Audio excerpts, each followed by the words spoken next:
እንኳን ለጌታችን መድኃኒታችን ኢየሱስ ክርስቶስ የትንሣኤ በዓል በሰላም አደረሳችሁ። በስመ አብ ወወልድ ወመንፈስ ቅዱስ አሐዱ አምላክ አሜን። በዕለተ እሑድ የሚነበብ የሚጸለይ ሰውን ሁሉ የሚወድ ዓለምን ሁሉ የሚያድን የጌታችን የሞቱንና መከራውን ነገር የሚናገር መጽሐፍ ነው። በሰርክም ጊዜ ጌታችን ኢየሱስ በሞቱና በሕይወቱ በመስቀል ላይ ተሰቅሎ 5 ሰዓት ፈጸመ። በሕይወቱ ከቀትር እስከ 9 ሰዓት ቆየ። በሞቱ ከ9 ሰዓት እስከ 11 ሰዓት ተሰቅሏልና ከዘመዶቹ ከደቀ መዛሙርቱም ካመኑትም ሕዝብ ወገን አንድ ስንኳ ከመስቀል የሚያወርደው አላገኘም። አይሁድም ከመስቀል የሚያወርደው ሰው እንደሌለው ባዩ ጊዜ በእሳት ያቃጥሉት ዘንድ ሥጋውን ስጠን ብለው ለመኑት።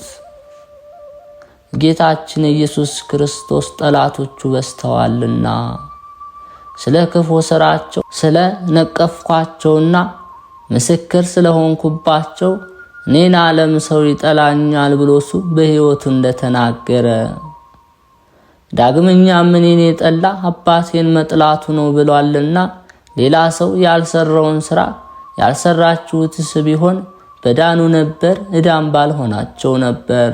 ዛሬ ግን አዩኝ እኔንም አባቴንም ጠሉ፣ በከንቱ ጠሉኝ ብሎ በኦሪታቸው የተጻፈው ይደርስ ይፈጸም ዘንድ ጲላጦስም አይሁድን እኔስ በሕይወቱም በስቅለቱም በሞቱም ጊዜ ይህንን ያህል ተአምራት ያሳየ የእግዚአብሔር ልጁን ሥጋውን በእሳት አላቃጥልም አላቸው። በዕለተ ዓርብ ምሽትም በተቃረበ ጊዜ ዮሴፍና ኒቆዲሞስ መጡ።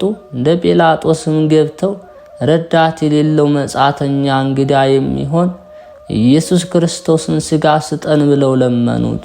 በውርጭና በቁር በመስቀል ላይ የተሰቀለ የኢየሱስ ክርስቶስ ሥጋ ስጠን፣ የመጣበትንና የሚሄድበትን የማይታወቅ ብቸኛ የሚሆን የኢየሱስን ሥጋ ስቀን፣ ከመስቀልም ላይ አውርደን ገንዘን እንቅበረው ብለው ለመኑት። ጲላጦስም ይህንን በሰማ ጊዜ እንዴት ሞተ ብሎ አደነቀ። እንደ ሞተም አውቆ ብላቴናውን ጭፍራውን ጠርቶ የኢየሱስን ሥጋ ስጣቸው ብሎ አዘዘ።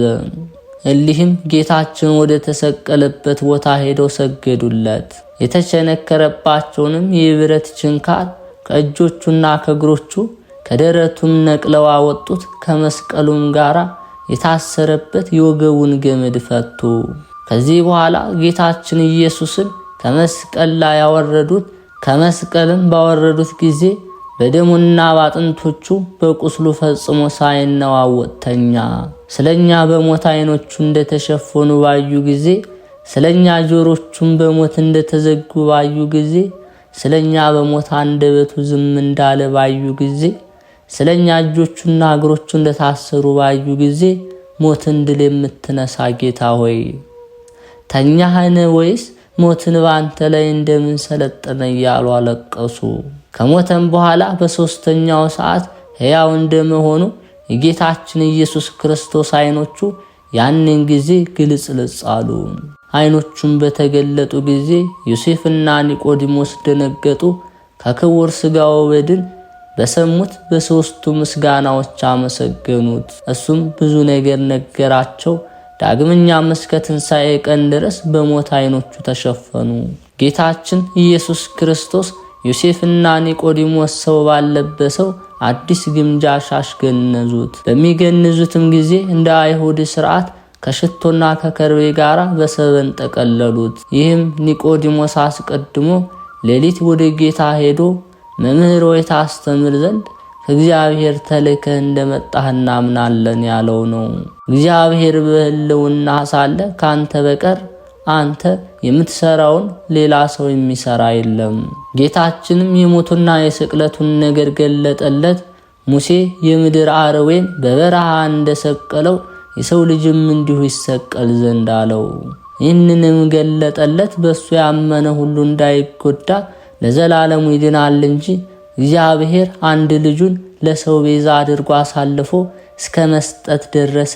ይህም ዓለም ወዶታልና በእሱ ያመነ ሁሉ የዘላለም ሕይወት ያገኛል እንጂ እንዳይጎዳ እግዚአብሔር በዓለም ይፈርድ ዘንድ ልጁን ወደዚህ ዓለም አላከውምና ዓለሙን ያድነው ዘንድ ነው እንጂ በእሱ ያመነ እንዳይፈረድበት። በአዲስ ግምጃ ሻሽ እንደገነዙት ሰው ባልተቀበረበት በአዲስ መቃብር ጌታችን ኢየሱስ ክርስቶስን ቀበሩት። ዮሐንስም ጌታችን ኢየሱስን ከተሰቀሉበት አቅራቢያ የተክል ቦታ አለ፣ በዚህም በተክል ቦታ ሰው ያልተቀበረበት አዲስ መቃብር አለ ብሎ ጽፏል። በዚያም ጌታችን ኢየሱስን ቀበሩት። የአይሁድ አርብ ጊዜው መሽቶ ነበርና መቃብሩም በተሰቀለበት ቦታ ቅርብ ነበረ።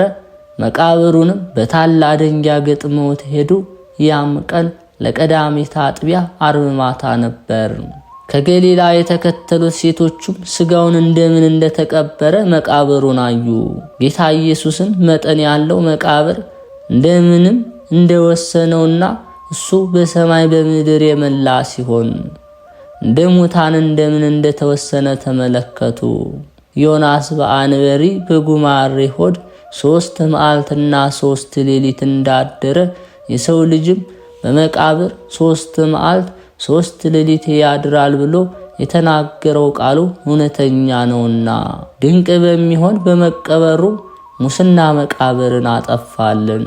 ከዚህ በኋላ የካህናት አለቆችና ፈሪሳውያን ተሰብስበው ወደ ጲላጦስ ሄደው መማለጃ 133 ውቄት ወርቅ ሰጡትና ይህ የሚያስት ሰው በሕይወቱ ሳለ በሶስተኛው ቀን እነሳለሁ ያለውን ቃል አሰብን። አሁንም መቃብሩን እስከ 3 ቀን ጠብቁ ብለህ እዘዝ አሉት። ደቀ መዛሙርቱም ሌሊት መጥተው በድኑን ሰርቀው እንዳይወስዱ ለሕዝቡም ከሙታን ተለይቶ ተነሳ እንዳይሉ ከቀደመች በደሉ የኋለኛይቱ በደሉ የከፋች ትሆናለችና አሉት። ጲላጦስም መማለጃ ስለተቀበለ የወታደር ጭፍሮች ተቀብላቸው እናንተ እንደወደዳችሁ እንደ ቃላችሁ ሂዱ፣ እኔ መቃብሩን አስጠብቁ አላቸው። የካህናት አለቆችና ፈሪሳውያንም ወታደሮችን ይዘው 99 በሚሆን መቆለፊያቸው መቃብሩን ቆለፉ። 4ቱም ሹማምንቶች ከ400 ጭፍራ ጋር የጌታችን ኢየሱስ ክርስቶስን መቃብር እስከ 3 ቀን ድረስ እየጠበቁ ተቀመጡ። ሞትን ያጠፋ የሞትንም አዋጅ ድል የነሳ ጌታችን ኢየሱስ ክርስቶስ አይሁድን ይህንን ቤተ መቅደስ አፍርሱት፣ እኔ በ3ኛው ቀን አነሳዋለሁ እንዳላቸው በእውነት በ3ኛው ቀን ከሙታን ተለይቶ ተነሳ። አንበሳ ከተኛበት ፈጥኖ እንዲነሳ፣ ወይን ጠጥቶ የሰከረ ኃይለኛ ፈጥኖ እንዲነሳ በመንፈስ ቅዱስና በአባቱ ኃይል በእርሱም ስልጣን ፈጥኖ ተነሳ። የሞት ቆራኝነትንም ማጠፋ፣ ሞት ሊይዘው አይችልምና የተገነዘበትን ልብስ ትቶ ልብሰ መንግስቱን ለብሶ ተነሳ። በተወለደም ጊዜ የእናቱን ማኅተመ ድንግልና እንዳለወጠ በትንሣኤውም የመቃብሩን ቁልፍ አልከፈተም። በተገነዘበትም ልብስ የ100 አለቃውን ዓይን አዳነ። የሞተውንም ሰው አስነሳ። በመቃብሩም ጲላጦስ በውስጡ በቀበረው ጊዜ ፈያታዊ ዘየማንን አስነሳው። እሁድ ማታም ጌታችን ኢየሱስ ክርስቶስ ደቀ መዛሙርቱ አይሁድን ስለፈሩ ተሰብስበው ወዳሉበት ከዝግ ቤት ገባ፣ ያረጋጋቸውና ደስ የሚያሰኛቸው ዘንድ። ጌታችን ኢየሱስ ክርስቶስም ቸር አላችሁን? አትፍሩ፣ አትደንግጡ፣ እኔ ነኝ አላቸው። እነሱ ግን ምትሃት የታያቸው መስሏቸው ፈጽመው ፈሩ። ጌታችን ኢየሱስም ደቀ መዛሙርቱን ምን ያስደነግጣቸዋል? እንደዚህ ያለ ሐሳብ በልቦናቸው ለምን ያድራል አላቸው። እጄንም እግሬንም ዳሳችሁ እዩ፣ ለምትሃት በእኔ እንደምታዩት ሥጋ አጥንት የለውምና። ይህንም ብሎ የተወጋ ጎኑን የተቸነከሩ እጆቹንና እግሮቹን አሳያቸው። ደቀ መዛሙርቱም ጌታችን ባዩት ጊዜ ደስ አላቸው። ዳግመኛም ቸር አላችሁን? አባቴ እንደላከኝ እኔም እልካችኋለሁ አላቸው። ይህንን ብሎ መንፈስ ቅዱስን አሳደረባቸው። መንፈስ ቅዱስን ተቀበላቸው። ኃጢአትን ይቅር ያላችሁላቸውን ይቀርላቸዋል፣ ይቅር ያላላችሁላቸውንም አይቀርላቸውም አላቸው። በ8ኛው ቀን ሁለተኛ ጌታችን ኢየሱስ ክርስቶስ ለደቀ መዝሙሩ ከዝግ ቤት ገብቶ ተገለጸላቸውና ቸር አላችሁን አላቸው። ቶማስም እጅህን አምጣ እጄንም ጎኔንም ዳስህ ያለው እመን እንጂ አትጠራጠር አለው። ያንንም የጌታ ሥጋ ቶማስ ዳሰሰው። አካላዊ ቃል በሥጋው ተሰቅሎ ሳለ ታግሶ የተቀበለችውን የቅንዋቱን ቦታ አየ። ቶማስም በዳሰሰው ጊዜ ከመለኮትነቱ እሳትነት የተነሳ እጁ ተቃጠለ። ቶማስም ደንግጦ አቤቱ ፈጣሪ ጌታዬ አለ። ጌታችን ኢየሱስም አየኸኝና አመንኸኝን? ደጋጎቹስ ሳያዩኝ የሚያምኑብኝ ናቸው ብሎ መለሰለት። ጌታችን ኢየሱስም በደቀ መዛሙርቱ ፊት በዚህ መጽሐፍ ያልተጻፈ ሌላ ብዙ ተአምራትን አደረገ። ይህም የተጻፈው ኢየሱስ ክርስቶስ የእግዚአብሔር የባሕሪ ልጅ እንደሆነ ታምኑ ዘንድ ነው። በሱ ስም አምናችሁ የዘላለም ሕይወትን ታገኙ ዘንድ ነው። ጌታችን ኢየሱስ ክርስቶስም ከደቀ መዛሙርቱ ጋር እየበላ እየጠጣ እስከ 40 ቀን ድረስ ተቀመጠ። በ40ኛው ቀን በብሩህ ደመና በሰረገላ ብርሃን በመላእክት ምስጋና በነጋሪት ድምጽ በኪሩቤል ላይ ተቀምጦ አረገ። በነፋስም ክፍል ተቀምጦ ወጣ። በመላእክትም ከተማ 9 ቀን አስተማረ። በመጀመሪያይቱ ቀን መላእክት ተገዙለት ሰገዱለትም። በሁለተኛውም ቀን መላእክት ሰገዱለትም አመሰገኑትም። በሶስተኛው ቀን አጋዕዝትም አመሰገኑት ሰገዱለትም። በአራተኛው ቀን መኳንንት አመሰገኑት ሰገዱለትም። በአምስተኛው ቀን መናብርት አመሰገኑት ሰገዱለትም። በስድስተኛው ቀን ኃይላት አመሰገኑት ሰገዱለትም። በሰባተኛው ቀንም ሊቃነ መላእክት አመሰገኑት ሰገዱለትም። በስምንተኛው ቀንም ሱራፌል አመሰገኑት ሰገዱለት። በዘጠነኛው ቀን ኪሩቤል አመሰገኑት ሰገዱለትም። በማረጉም የሰማይን ጎዳና ጠረገልን፣ የሰማይንም በር ከፈተልን። በ10ኛው ቀን በአባቱ ቀኝ በልዑል ዙፋኑ ተቀመጠ። አባቱ እግዚአብሔር አብ ልጄ በቀኝ ተቀመጥ ብሎታልና መንፈስ ቅዱስም በቀኙ ያለ ነው።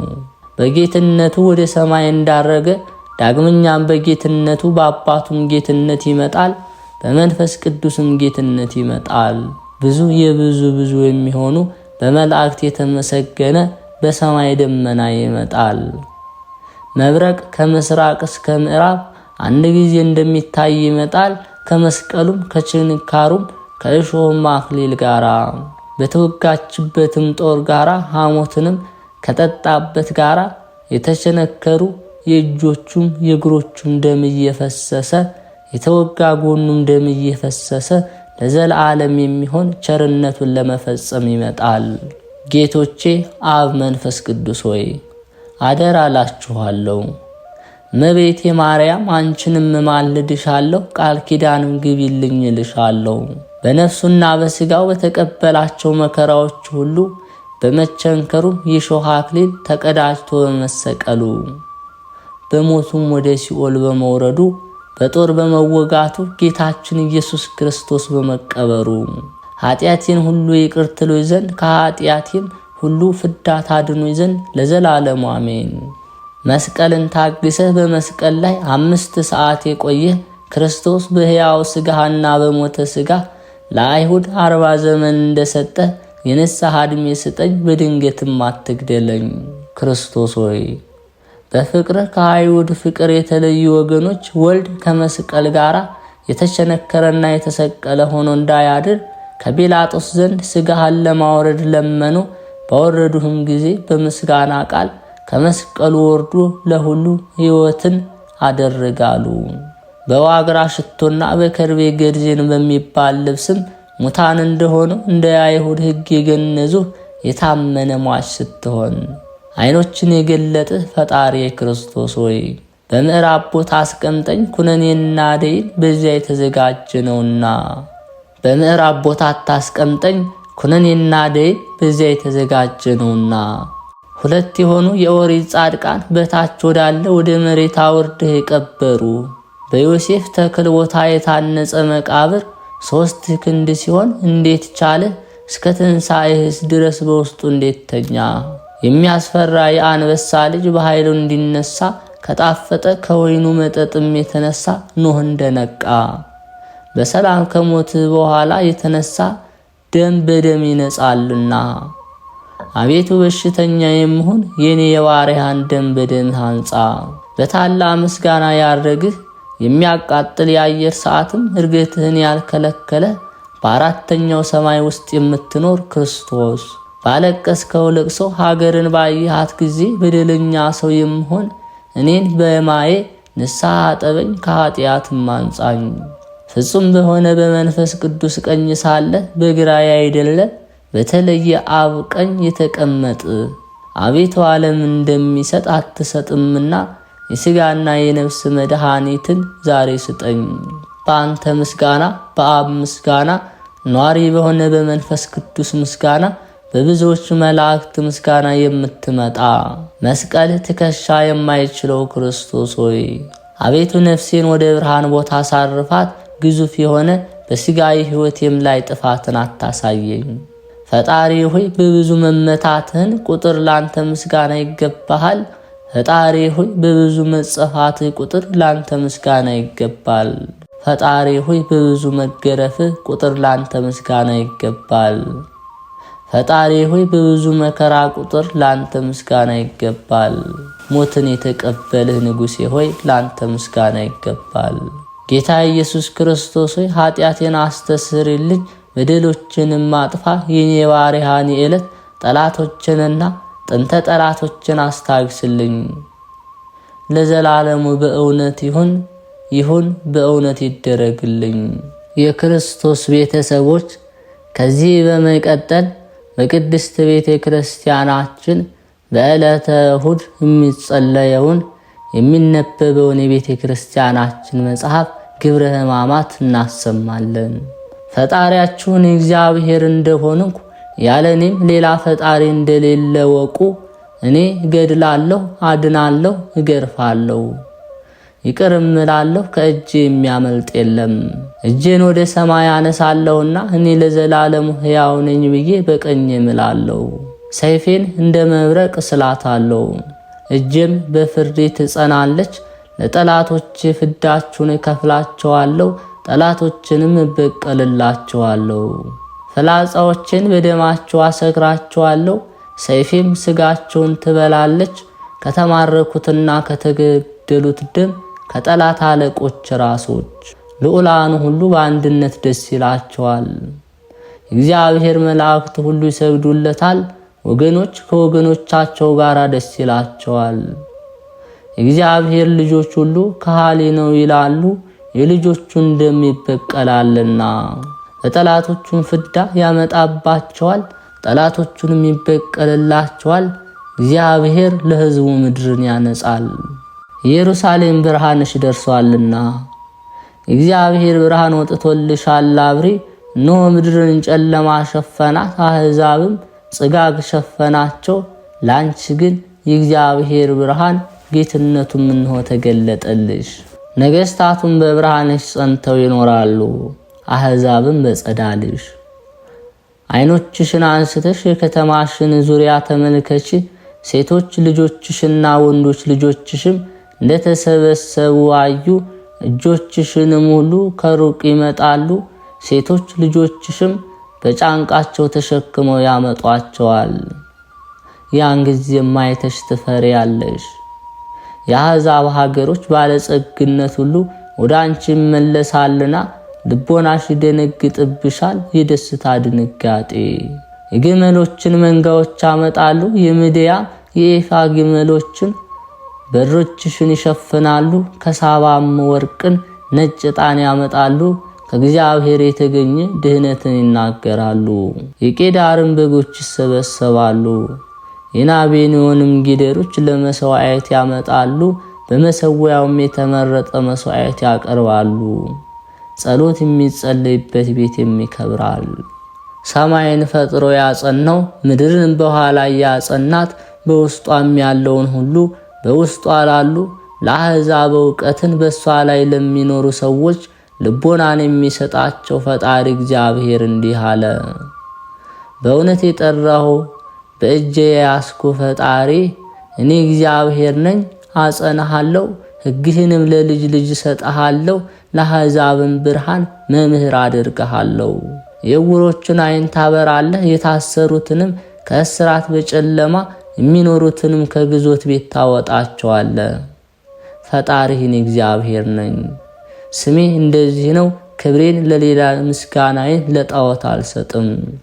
እነሆ ቀድሞ የተነገረ ፄዋዌ መጣ፣ እኔም የነገርኩህ አዲስ ሚጠትም መጣ። እነሆ እነርሳቸው ሳይነግሯቸውን የነገርኋችሁ የክብር ባለቤት እግዚአብሔርን አዲስ ምስጋናን አመስግኑት። ምስጋናውም ከጥንት ጀምሮ ነው። ከምድር ዳርቻ ወደ ባህር የሚወርዱ በባህርም የሚሄዱ ሰዎች፣ ደሴቶችም በደሴቶች የሚኖሩ ሰዎች አመስግኑት። ኢየሩሳሌም ደስ ይላታል፣ የዘላን ሀገር አውራጃዎችም በእነሳቸው የሚኖሩ ሰዎች ደስ ይላቸዋል። በተራሮች ራስና በዋሻ የሚኖሩ ሰዎችም ደስ ይላቸዋል። የጮሁ እግዚአብሔርን ያመሰግኑታል፣ ቸርነቱንም በደሴያት ላሉ ሰዎች ይነግሯቸዋል። ኃያል የሚሆን እግዚአብሔር ወደ ሰልፍ ወጥቶ አርበኛውን ያጠፋል። ለአምላክነቱም የቀናውን ቅናት ይገልጣል፣ በኃይሉም በጠላቱ ላይ ይደነፋል። ከጥንት ጀምሮ ዝም አለው። በእውኑ እንግዲህ ሁል ጊዜ ታግሼ ዝም እላለሁን? የምትወልድ ሴት ድንገት እንደምትወልድ ድንገት አጠፋለሁ፣ በአንድነቴም ጨርሳለሁ። እንግዲህ ወዲህ ኮረብቶችና ተራሮችን ሳራቸውን ሁሉ አንድነት አደርቃለሁ፣ ፈሳሾችን ከደሴት ዛፉም አደርቃለሁ። ዕውሮችን በማያውቁት ጎዳና አመጣቸዋለሁ፣ ባላዩት ጥርጊያ ጎዳና አስኬዳቸዋለሁ። ከጨለማም ወደ ብርሃን አወጣቸዋለሁ፣ ጎጥጓጣውንም እጠርግላቸዋለሁ። ይህንን ነገር አደርግላቸዋለሁ፣ አልለያቸውም። እነርሱ ግን ወደ ኋላቸው ተመለሱ። ሰማዮች ደስ ይላቸዋል፣ ምድርም ደስ ይላታል፣ እግዚአብሔር ወገኖቹን ይቅር ይላቸዋልና። ከተራሮች ከምድር ተላ ደስታ ይገኛል፣ ችግረኞች ወገኖቹን ደስ አሰኝቷቸዋልና። ጽዮን እግዚአብሔር ተለየኝን? እግዚአብሔር ዘነጋኝን? አለች። ጽዮን አንቺንማ አልረሳሽም፣ ሴት ልጅዋን ትረሳለችን? ከማኅፀኗ ለወለደችው ልጅ አትራራምን? ሴት ልጅዋን ብትረሳም እኔ ግን አልረሳሽም። ኖ በእጄ ቅጥርሽን ሰራው፣ አንቺም ሁል ጊዜ በፊቴ ነሽ። ካፈረስኩሽ በኋላ ፈጥነሽ ትታነጫለሽ፣ ያጠፉሽም ሰዎች ካንቺ ይወጣሉ። ዓይኖችሽን አንስተሽ ዙሪያሽን ተመልከቺ፣ እነሆ ተሰብስበው ወደ አንቺ መጡ። ሁሉንም ጌጥ እንድታደርግላቸው እንደ ሙሽራም ልብስ እንድትለብሻቸው እግዚአብሔር እኔ ሕያው ነኝ አለ። ፈርሰሻልና ፈጽመሽ ጠፍተሻልና በአንቺ የሚኖሩትን ሰዎች ድል ትነሻቸዋለሽ፣ ያጠፉሽም ሰዎች ካንቺ ይርቃሉ። ልጆችሽንም በጆሮሽ ስትሰሚ ነገር ጠበበን፣ የምንኖርበት ሀገር አቀኝልን ይሉሻል። አንቺ በልብሽ እነሆን የመካን ነበር፣ ቤተ ፊትም ነበር፣ እነዚህንም ማን ወለደልኝን ትያለሽ። እነዚህስ ማን አሳደጋቸው? እኔ ብቻዬን ነበርሁ፣ እነዚያ ከወዴት መጡ ትያለሽ። እግዚአብሔር እንዲህ አለ፣ እነሆ እንደ መዓቴን በአሕዛብ አነሳለሁ፣ በደሴቶች ተአምራት አደርጋለሁ። ልጆችሽን በክንዳቸው ታቅፈው ያመጧቸዋል፣ ሴቶች ልጆችሽንም በጫንቃቸው ይሸከሟቸዋል። ነገሥታቱ ዳዊትና ሰለሞን አያቶችሽ ናቸው፣ ንግሥታቱ እነ ቤርሳቤህ ሞግዚቶችሽ ናቸው። በምድር ላይ ወድቀው ይሰግዱልሻል፣ የእግርሽንም ትቢያ ይልሳሉ። ፈጣሪ እኔ እንደሆንኩ ታውቂያለሽ፣ እንግዲህም ወዲህ አታፍሪም። እስከ ምድር ዳርቻም ድረስ መድኃኒት ትሆን ዘንድ እነሆ ለአሕዛብ ብርሃንን አደረኩ። ያዳነ እስራኤልን የሚያጸና እግዚአብሔር እንዲህ አለ፣ ሰውነቱን የሚያስጨንቃትን አሕዛብ ያቃለለለትን የአለፍቱን አገልጋይ አክብሩት። ነገሥታቱም ያዩታል፣ አለቆችም ተነስተው ስለ ጌታ እግዚአብሔር ይሰግዱለታል። የመረጥሁት በእስራኤል የተመሰገነ ክቡር ነውና። እግዚአብሔር እንዲህ አለ፣ በተመረጠች ቀን ሰማሁ፣ ድህነት በሚደረግበትም ቀን ረዳሁ። በአሕዛብ ላይ ሕግን ሰጠው፣ ምድርን ታቀና ዘንድ የምድረ በዳ ርስትህን ትወርስ ዘንድ። የታሰሩትን ውጡ ትላቸው ዘንድ፣ በጨለማ ላሉ ሰዎች ታበራላቸው ዘንድ። በጎዳናው ሁሉን ይማራሉ፣ በጥርጊያውም ጎዳና ሁሉ ይሄዳሉ። ጉልታቸውም ነው፣ አይራቡም አይጠሙም። ይቅር የሚላቸው እግዚአብሔር ይቅር ይላቸዋል እንጂ ዋየ ፀሐይ አያገኛቸውም። ወደ ውሆች ምንጮች ያመጣቸዋል፣ ጉጥጓጡንም ተራራውን ይጠርግላቸዋል። ጎዳናውን ሁሉ መሰማሪያ ይሆናቸዋል። የእስራኤል ፈጣሪ አሸናፊ እግዚአብሔር እንዲህ አለ፣ ምርኳቸውን በመለስኩ ጊዜ በአውራጃዎቸውና በይሁዳ ይህንን ነገር ይናገራሉ። የቸርነት ባለቤት የምስጋና ማደሪያ እግዚአብሔር ያክብርህ ይላሉ።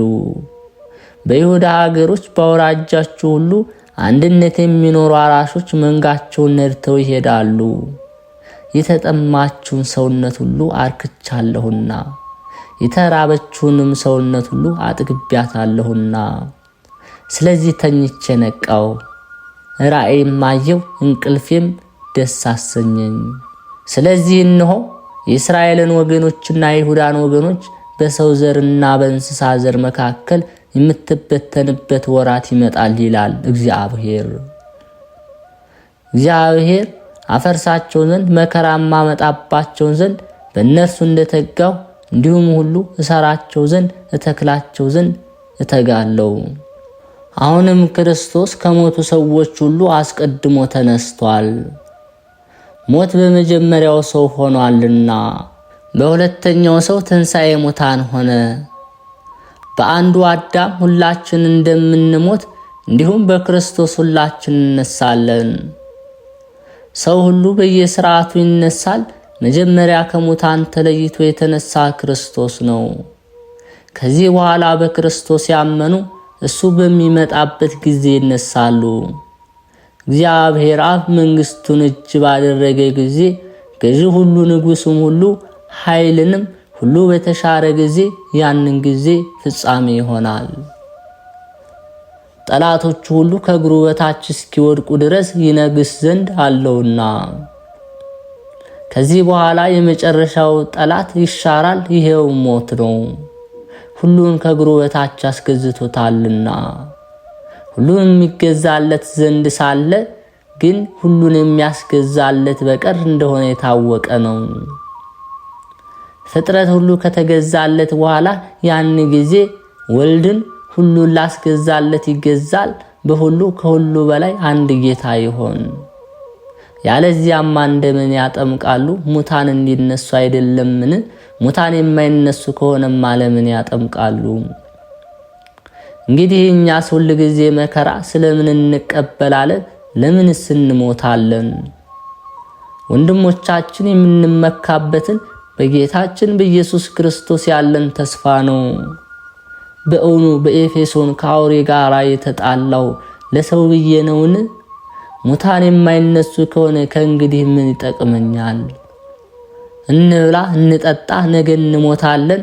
ወንድሞቻችን አያስቷችሁ፣ መጥፎ ነገር መልካሙን ጠባይ ያበላሻልና።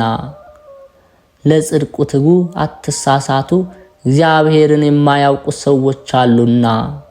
ነገር ግን እንድታፍሩ ነግራቸዋለሁ። ሙታን እንዴት ይነሳሉ? በየትኛው አካላቸው ይነሳሉን? የሚል አለ። አንተ ሰነፍ፣ አንተ የምትዘራው እንኳ ካልሞት አይበቅልም። የምትዘራውን ይህን ኋላ የሚገኘው አገዳው አይደለም የስንዴውም ሲሆን የሌላውም ቢሆን የምትዘራ ቅንጣጢቱን ብቻ ነው። እግዚአብሔርም እንደወደደ አገዳውን ይሰጠዋል። ለእያንዳንዱ ዘር አገዳውን እንደራሱ ነው። የፍጥረት ሁሉ አካል አንድ አይደለምና የሰው ሌላ ነው፣ የእንስሳም ሌላ ነው፣ የወፍ ወገንም ሌላ ነው፣ የአሳም አካል ሌላ ነው። በምድር ያለ አካል ሌላ ነው፣ በሰማይ ያለ አካል ሌላ ነው። በሰማይ ያለው አካል ክብሩ ሌላ ነው፣ በምድርም ያለው አካል ክብሩ ሌላ ነው። የፀሐይ ክብሩ ሌላ ነው፣ የጨረቃ ክብሩ የከዋክብትም ክብራቸው ሌላ ነው፣ ከኮከብ ኮከብ ክብሩ ይበልጣልና። የሙታን ትንሣኤም እንዲህ ነው። በሚፈርስ አካል ይቀበራል፣ የማይፈርስ አካል ያነሳል። በሐሳር ይቀበራል፣ በክብር ይነሳል። በድካም ይቀበራል፣ በኃይል ይነሳል። ነፍስ ሕይወቴ በሆነች ሥጋ ይቀበራል፣ መንፈስ ቅዱስ ሕይወቱ በሆነው አካል ይነሳል። በነፍሳዊ ሕይወት ጸንቶ የሚኖራልና በመንፈሳዊ ሕይወት የሚነሳም አካል አለና። የመጀመሪያው ሰው አዳም በነፍሳዊ ሕይወት ሕያው ሆኖ ተፈጠረ፣ በሁለተኛው ግን በመንፈስ ቅዱስ ሕያው ሆኖ ይኖራል ብሎ በመጽሐፍ ተነግሯልና። የመጀመሪያው ሰው በመንፈስ ቅዱስ ሕያው የሆነ አይደለም፣ የነፍስ ሕይወት ያለው በፊት ተገኘ እንጂ። ከዚህ በኋላ መንፈስ ቅዱስ ሕይወቱ የሆነው መጀመሪያ ሰው ከምድር ተገኘ፣ መሬታዊም ነው። ይህች ዕለት እግዚአብሔር ሥራውን የሠራባት ናት። በእርሷን ፈጽሞ ደስ ይበለን። አቤቱ አድነን፣ አቤቱ ጎዳናችን አቅና፣ ጌታ እግዚአብሔር ተገለጠልን እንበል። በእሁድ ሰንበትም ማርያም መግደላዊት ገና ጨለማ ሳለ ገስግሳ ወደ መቃብር መጣችና ድንጋዩን ከመቃብሩ አፍ ተወግዶ አገኘች። ሮጣም ወደ ስምዖን ጴጥሮስና ጌታ ኢየሱስ ይወደው ወደ ነበረው ወደዚያ ወደ ሁለተኛው ደቀ መዝሙር ደርሳ ጌታዬን ከመቃብር ወስደውታል፣ የወሰዱበትንም አላውቅም አለቻቸው። ጴጥሮስና ያ ሁለተኛ ደቀ መዝሙርም ወጡና ወደ መቃብር ሄዱ። ሁለቱም በአንድነት ሲሮጡ ያ ሁለተኛ ደቀ መዝሙር ጴጥሮስን ቀድሞት ወደ መቃብሩ ደረሰ። በተመለከተም ጊዜ መግነዙን ተቀምጦ አየ፣ ነገር ግን አልገባም። ስምዖን ጴጥሮስን ተከትሎ ደረሰና ወደ መቃብር ገባ። ከፊኑንም በአንድ ወገኖች ጠቅልሎ አገኘ። በራሱ ላይ የነበረ መጠምጠሚያ ለብቻው ተጠቅልሎ ነበር እንጂ ከከፈተው ጋር አልነበረም። ከዚህ በኋላ ያ ጴጥሮስ ወደ መቃብር የደረሰው ሌላው ደመቀ መዝሙር ገባ፣ አይተውም አመኑ። ከሙታን ተለይቶ ይነሳ ዘንድ እንዳለው ስለ እርሱ በመጽሐፍት የተጻፈው ገና አላወቁም ነበርና። ከዚህ በኋላ ሁለቱ ደቀ መዛሙርቱ ተመልሰው ወደ ቤታቸው ገቡ። ማርያም ግን ከመቃብሩ በስተውጭ እያለቀሰች ቆማ ነበር። እያለቀሰችም ወደ መቃብር ተመለከተች። ሁለት መላእክት ነጫጭ ልብስን ለብሰው የጌታ ኢየሱስ ሥጋ በነበረበት ቦታ አንዱ በራስጌ አንዱ በግርጌ ተቀምጠው አየች። እነዚያ መላእክትም አንቺ ሴት ምን ያስለቅስሻል? ማንንስ ትሻለሽ? አሏት። ጌታዬን ከመቃብር ውስጥ ወስደውታል፣ የወሰዱበትንም ቦታ አላውቅም አለቻቸው። ይህንንም ተናግራ ወደ ኋላዋ መለስ ብላ ጌታ ኢየሱስን ቆሞ አየችው። ግን ጌታ ኢየሱስ እንደሆነ አላወቀችም። ጌታችን ኢየሱስም አንቺ ሴት ምን ያስለቅስሻል? ማንንስ ትሻለሽ? አላት። እርሷ ግን የአትክልት ቦታ ጠባቂ መስሏት ነበርና ጌታዬ አንተን ወስደኸው እንደሆነ ሄጄ ወደ እኔ እንዳመጣኸው ሽቶ እንድቀባው የወሰድክበትን ንገረኝ አለችው። ጌታ ኢየሱስም ማርያም አላት። እርሷም መለስ ብላ በዕብራይስጥ ቋንቋ ረቡኒ አለችው። ትርጓሜውም መምህር ማለት ነው። ጌታችን ኢየሱስም አትንኪኝ፣ ገና ወደ አባቴ አላረግኩምና፣ ነገር ግን ወደ ወንድሞቼ ሄደሽ ወደ አባቴ ወደ አባታችሁ ወደ አምላኬ ወደ አምላካችሁ አርጋለሁ አለ ብለሽ ንገሪያቸው። ማርያም መግደላዊት ሄዳ ለደቀ መዛሙርቱ የምስራች ነገረቻቸው። ጌታችንን አየሁት አለቻቸው፣ እንዳላትም ነገረቻቸው። የአንበሳ ክርስቶስ ቤተሰቦች ቦታ ደብረ ዘይት ሆይ የመዓዛዋ ሽታ በመካከላቸው የሚኖር ሀገሩን ሁሉ የመላ የክንፎቹ መዓዛ በውስጧ ያለ አብሪ አብሪ።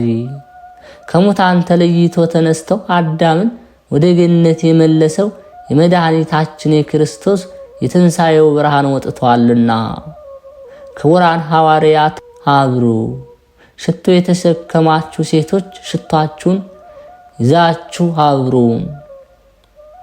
እነሆ ጌታችን ተነስቷልና በአትክልቱም ቦታ ቆሞ ከማርያም መግደላዊት ጋር ይነጋገራልና። ጠባቂዎች ሆይ ከሙታን ተለይተው እግዚአብሔር ተነስቷልና አብሩ። ልባችሁን አብሩ። እነሆ መግነዞችና መጠምጠሚያው ከሙታን ተለይቶ እግዚአብሔር እንደተነሳ ለሁሉ ይመሰክራሉና። ቅድስት ድንግል ማርያም ሆይ የሰማይና የምድር ንጉሥ ልጅሽ ተነስቷልና አብሪ። እነሆ ደቀ መዛሙርቱ በገሊላ ውስጥ ሕይወት መድኃኒት የሆኑ የሕማሞቹን ምልክት ያያሉ። በነፋሃትም በመንፈስ ቅዱስ አሳደረባቸው። በሃይማኖታቸውም ጽናት ኃይልና ዕውቀትን ሰጣቸው። ስለ እግዚአብሔር መንግሥት ለሁሉም ለአንዱም ለአንዱ ያስተምሩ ዘንድ ወደ ዓለም ሁሉ ላካቸው። ሹመቱ ከእርሱ ተወስዳ ሌላ ተሰጥታለችና። አሳልፎ የሰጠው ይሁዳ ይፈር ክፉ ሚስቱ ገንዘብ እስከሚቀበል ድረስ በመከረችው ጊዜ አይነ ልቦናውን አሳውረዋለችና። ከሃዲያን አይሁድ ዛሬ ይፈሩ በእግዚአብሔር ትንሣኤ ላይ በሐሰት መስክረዋልና። የእስራኤል ወገኖች ሆኑ አዳዲስ አማኞች በዚህ ቀን ደስ ይሰኙባታል። እነርሱም ክርስቲያን ናቸው። ከመላእክት ጋር በውስጧ ያመሰግኑ ዘንድ ክርስቶስ የእርሱን ተዋህዶ ሰጥቷቸዋል። የተኛ ሰው ከእንቅልፉ እንደሚነቃ እግዚአብሔር ፈጥኖ ተነሳ።